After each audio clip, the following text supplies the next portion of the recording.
ensemble essayer de déchiffrer les symboles sur ces images. Nous sommes devant des symboles maçonniques. Les symboles varient, mais nous retrouvons toujours en particulier le triangle avec l'œil à l'intérieur, l'équerre et le compas, entre les deux un G. Nous trouvons un damier, également deux tours. Voilà en gros ce que vous pouvez voir sur les emblèmes des francs-maçons. Bien sûr, beaucoup de personnes dans ces emblèmes ont vu des choses faramineuses et autres. Moi, je vous propose simplement d'avoir un regard logique. Commençons par le triangle et l'œil qui se trouve au centre de celui-ci. Le triangle représente une face d'une pyramide avec ses trois côtés. De suite, on pense à la Trinité. L'œil au centre représente l'œil qui voit tout, autrement dit Horus. Au passage, un petit coucou aux Égyptiens. Alors, dans un premier temps, la Trinité est croire, savoir, comprendre. Et l'œil au centre représente le tout. Maintenant, regardons l'équerre et le compas. En fait, c'est vraiment très simple. Il suffit de regarder le triangle et l'œil vous le dit par lui-même.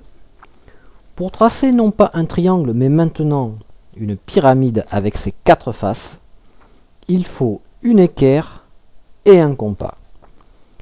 Il y a là donc une relation étroite avec la géométrie. Passons au damier. Une petite partie d'échecs? Non, je plaisante.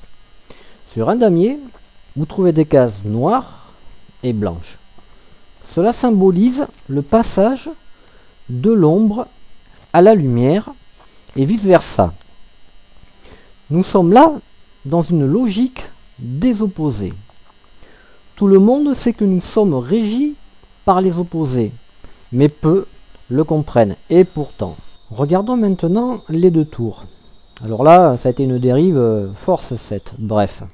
Bon. Une tour est construite sur du sol et elle monte vers le ciel. En d'autres mots, de la terre vers le ciel. Tiens, cela me rappelle quelque chose.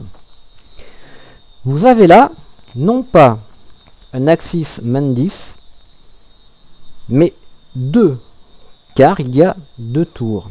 Et pour monter, il faut aussi descendre. Un petit coucou à Rennes-le-Château.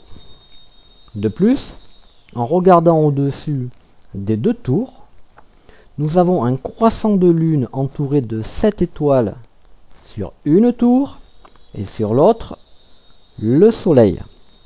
Nous sommes encore en relation avec les opposés.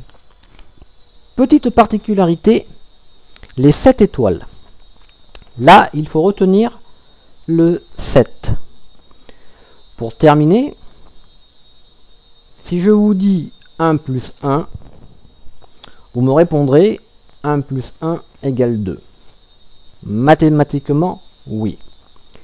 Mais en compréhension maçonnique, 1 plus 1 égale 1.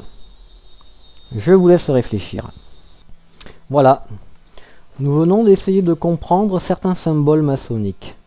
Ah oui, je ne vous ai pas parlé du G, le fameux G au centre de l'équerre et du compas.